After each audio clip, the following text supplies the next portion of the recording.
Bro ఈ రోజు చూసినట్లయితే విశాఖపట్నంకి అతిపెద్ద డేటా సెంటర్ అనేది గూగుల్ సంస్థ తీసుకొని రాబోతున్నాడు. 1,30,000 కోట్లతో తీసుకుని ఇది యూత్ కి ఏ విధంగా ఉపయోగపడుతుంది, అసలు నిరుద్యోగులు ఎంతమంది ఉన్నారు, వాళ్ళందరికీ ఎలాంటి ఉపశమనం కలుగుతుంది? ఫస్ట్ ఆఫ్ ఆల్ మన నారా చంద్రబాబు నాయుడుకి థ్యాంక్స్ చెప్పాలి. ఎందుకంటే ఇప్పుడు అన్ఎంప్లాయ్మెంట్ అనేది చాలా ఎక్కువ ఉంది కాబట్టి ఇది చాలా యూస్ఫుల్ అవుద్ది స్టూడెంట్స్ కి. ఎందుకంటే ఎక్కడెక్కడికో వెళ్ళిన బదులు మన లొకాలిటీలో మన దగ్గరలో ఏరియా ఉంటే అది చాలా యూజ్ అవుద్ది. చాలా మంది చదువుకొని నిరుద్యోగంగా చిన్న చిన్న జాబులు చేసుకుని ఉంటున్నారు కాబట్టి ఇక్కడ వైజాగ్ లో మన విశాఖపట్నంలో ఈ డేటా సెంటర్ అనేది రావడం చాలా చాలా యూస్ఫుల్. చాలా ఎంప్లాయ్మెంట్ కూడా కలుగుతుంది కాబట్టి చంద్రబాబు నాయుడుకి ఇంకొకసారి లోకేష్ గారికి చాలా థ్యాంక్స్ అండి. సార్ ఈ రోజు చూసినట్లయితే కూటమి ప్రభుత్వం వచ్చి సంవత్సరం పైన అవుతుంది. ఒక విజనరీతో ముందుకు వెళ్తున్నారు చంద్రబాబు నాయుడు గారు కానీ, పవన్ కళ్యాణ్ కానీ, లోకేష్ గారు. ఎట్లా అనిపిస్తుంది సార్ ఈ ప్రభుత్వం వచ్చిన తర్వాత ఒక రోడ్ల విషయంలో కానీ, ఒక అభివృద్ధి విషయంలో కానీ ఎలా ఉంది? గతంలో కన్నా ఇప్పుడు బాగానే అనిపిస్తుంది అండి. డెవలప్మెంట్ అనేది రావాలి, ఇంకా ఎక్కువ అవ్వాలి. నిరుద్యోగ సమస్య కానీ రోడ్లు ఇవన్నీ కూడా మరి గతంలో కన్నా ఇప్పుడు బాగానే ఉన్నాయి కదా కంపేర్ చేసుకుంటే. సార్ ఇప్పుడు విశాఖపట్నంకి అతిపెద్ద మెట్రో అనేది తీసుకొని రాబోతున్నారు. ఈ మెట్రో రావడం వల్ల విశాఖపట్నం రూపురేఖలు ఎట్లా ఉంది? మారుతాయండి. ఇప్పుడు హైదరాబాద్ మారలేదా, అలాగే మంది కూడా మారచ్చు కదా. అలాగే ట్రాఫిక్ సమస్యలు తగ్గుతాయి, ప్రజలు కూడా అన్నిటికీ ఇది అవుతుంటారు, బాగానే ఉంటది. సార్ ఇప్పుడు ఈ నవంబర్ లోనే పెట్టుబడిదారులతోని ఒక కమిటీ వేయబోతుంది కూటమి ప్రభుత్వం. ఇలాంటి పెట్టుబడిదారులు వస్తే విశాఖపట్నంకి ఎట్లా ఉండబోతుంది, తర్వాత ఈ కంపెనీలు వస్తున్నాయి, ఈ గూగుల్ సంస్థ వస్తుంది, ఇవన్నీ చూస్తుంటే మీకు ఎలా అనిపిస్తుంది?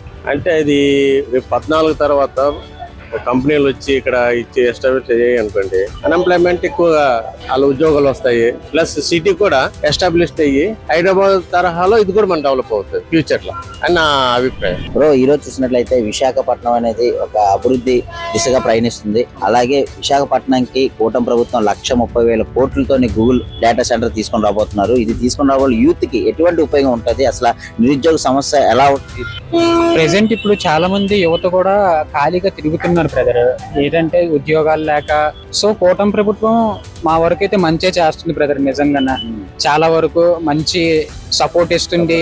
ఏవైనా సరే ప్రాబ్లమ్స్ ఉన్నా సరే బాగా చూసుకుంటుంది. మంచి డేటా ప్రో కంపెనీస్ కూడా వస్తున్నాయి వైజాగ్ లోని, చాలా బాగుంది బ్రదర్. లోకేష్ గారు ఉన్నారు ఐటీ మినిస్టర్ గా. మనం చూసినట్లయితే మెగా డిఎస్సి తీశారు, 16,000 పోస్టులు, తర్వాత కానిస్టేబుల్స్ తీశారు.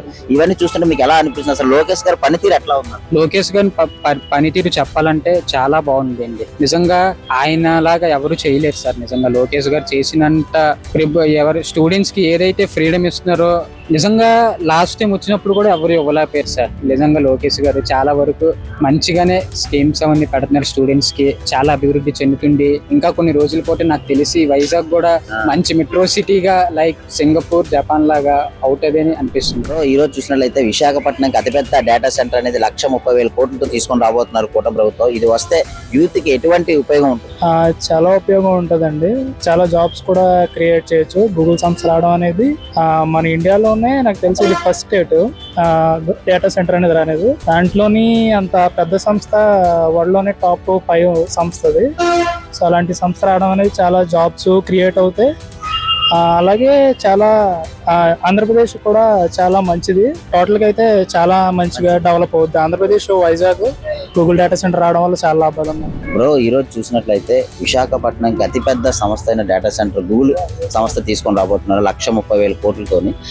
ఇది వస్తే ఎట్లా ఉంటుంది, నిరుద్యోగులకి, యూత్ కి, చదువుకున్న వాళ్ళకి ఏ విధంగా ఉపయోగపడుతుంది? చాలా ఆనందంగా ఉందండి ఈ విషయంలో. మన సీఎం చంద్రబాబు నాయుడు గారు, ఉప ముఖ్యమంత్రి పవన్ కళ్యాణ్ గారు, నారా లోకేష్ బాబు గారు, వీళ్ళందరి సహకారంతో మనకి గూగుల్ రావడం చాలా ఆనందంగా ఉంది. దీనివల్ల మాలాంటి నిరుద్యోగులు చాలా మందికి ఉద్యోగాలు వస్తాయి. వైజాగ్ కూడా చాలా డెవలప్ అవుతుంది. ఈ పరిసర ప్రాంతాలు కూడా చాలా డెవలప్ అవుతాయి. సో చాలా హ్యాపీగా ఉంది మాకైతే. లోకేష్ గారు ఉన్నారు ఐటీ మినిస్టర్ గా. మనం చూసినట్లయితే మెగా డిఎస్సి అనేది 16,000 పోస్టులు తీసుకొని రావడం జరిగింది. ఎన్నో సంవత్సరాల నుంచి వెయిట్ చేస్తున్నారు. అలాగే మెట్రో వస్తుంది విశాఖపట్నంకి, తర్వాత ఐటీ కంపెనీలు వస్తున్నాయి. ఇవన్నీ చూస్తుంటే మీకు ఎలా అనిపిస్తుంది, అసలు లోకేష్ గారు పనితీరు ఎట్లా ఉంది? చాలా బాగుందండి. అతనైతే మాకు యువతకు అందరికీ ఒక ఇన్స్పిరేషన్, ఒక రోల్ మోడల్ గా నిలుస్తున్నారు అతను. నెక్స్ట్ విశాఖపట్నంకి ఒక మెట్రో రావడము, నెక్స్ట్ ఈ మెగా డిఎస్ అనేది యువతకి చాలా యూజ్ఫుల్ అండి. అంటే మనకి గత ప్రభుత్వంలో అయితే మనకి ఓన్లీ పంచాయతీ సెక్రటరీ ఇవే తప్పించి మనకి ఒక డిఎస్సి నోటిఫికేషన్ ఏం లేదు. ఇప్పుడైతే మాత్రం చాలా హ్యాపీ ఫీల్ అవుతున్నారు. ఎవ్రీ ఇయర్ క్యాలెండర్ అంటున్నారు. నెక్స్ట్ ఎడ్యుకేషన్ సిస్టమ్ కూడా చాలా డెవలప్ అవుతుంది దీనివల్ల. సార్ ఈ రోజు చూసినట్లయితే విశాఖపట్నం ఒక అతిపెద్ద డేటా సెంటర్ అనేది రాబోతుంది గూగుల్ సంస్థ. ఇది వస్తే ఎట్లా ఉండబోతుంది, నిరుద్యోగుల సమస్య గానీ, అభివృద్ధి కార్యక్రమాలు కానీ ఎట్లా ఉండబోతుంది? నిరుద్యోగ సమస్య అనేది చాలా పెద్ద సమస్య. అది ప్రతి ఒక్క కుటుంబాన్ని కూడా పీడిస్తున్న సమస్య. ఇలాంటివి వచ్చినందువల్ల విశాఖపట్నం స్మార్ట్ సిటీలో అన్నిటికంటే మంచి నెంబర్ 1 సిటీ మందే. కానీ సరైన విధానం చేయలేక ఈ ఉద్యోగం లేక ఇబ్బందులు పడుతున్నారు. దీనివల్ల చాలా మంచి ఉపయోగం కలుగుతుందని నా అభిప్రాయం. ఇప్పుడు లోకేష్ గారు ఉన్నారు ఐటీ మినిస్టర్ గా. మనం చూసినట్లయితే మెగా డిఎస్సి అనేది 16,000 పోస్టులు తీసుకొని రావడం జరిగింది. అలాగే కానిస్టేబుల్ నోటిఫికేషన్ తీశారు. తర్వాత ఐటీ కంపెనీలు వస్తున్నాయి. ఇవన్నీ చూస్తుంటే మీకు ఎలా అనిపిస్తుంది? అసలు లోకేష్ గారు పనితీరు ఎట్లా ఉంది?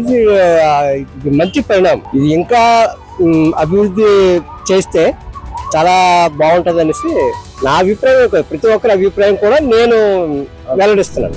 గురుగారు, ఈ రోజు చూసినట్లయితే విశాఖపట్నం ఒక అభివృద్ధి దిశగా ప్రయాణిస్తుంది. అలాగే విశాఖపట్నం అతిపెద్ద డేటా సెంటర్ అనేది గూగుల్ సంస్థను తీసుకొని రాబోతున్నారు. ఇది వస్తే విశాఖపట్నం రూపురేఖలు ఎట్లా ఉంటాయి? తీసుకురావడం వల్ల విశాఖపట్నం రూపురేఖలు చాలా వరకు మారిపోతాయి.